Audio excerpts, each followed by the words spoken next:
Thanks everyone for tuning in for this really exciting 3 questions in 3 minutes. We have the county executive himself, Mr. Johnny O, with us. So we're going to hop straight in.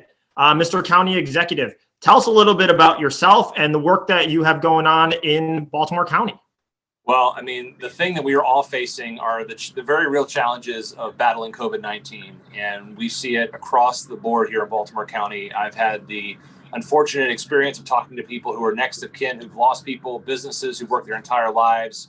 I've talked to parents and teachers who are struggling to make sure that we provide learning safely and making sure our kids are getting instruction. We've addressed incredible food insecurity, providing over 8 million meals.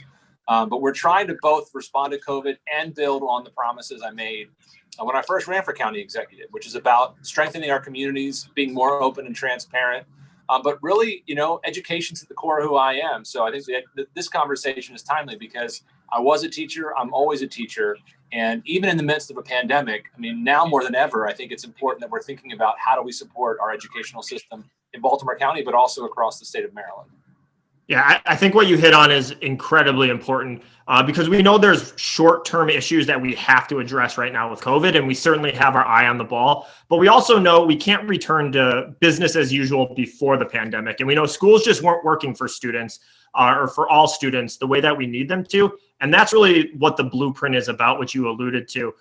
So I guess my question for you is, that long-term vision around the blueprint, how would the blueprint serve the residents of Baltimore County and the folks that you lead?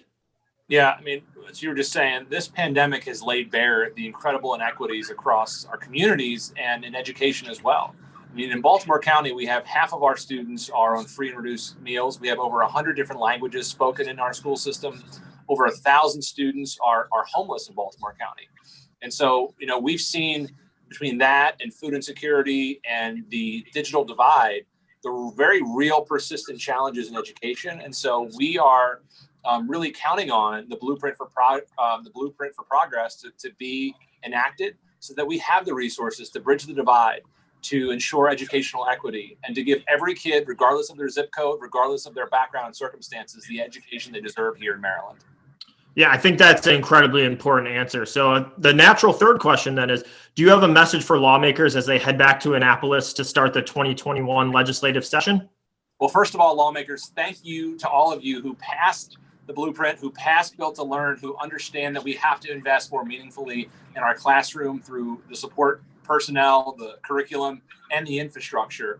Thanks for getting us so close to being there to really making the improvements we need on pre-K, on curriculum, on staff salaries. I mean, all the things that the blueprint includes, but stay strong, keep your resolve, and I look forward to joining you all this upcoming session to make sure we override the veto and get the blueprint moving for all of our students across Baltimore County and the state of Maryland. Well, Mr. County Executive, thank you so much for joining us. This is an incredibly important conversation for the whole state of Maryland, but also really Baltimore County as well. So thank you for your time. Thank you for your energy, and thank you for your support of the Blueprint for Maryland's future. My pleasure. Thanks for having us. All right. Thank you everyone for joining us, and stay tuned for future conversations. Take care.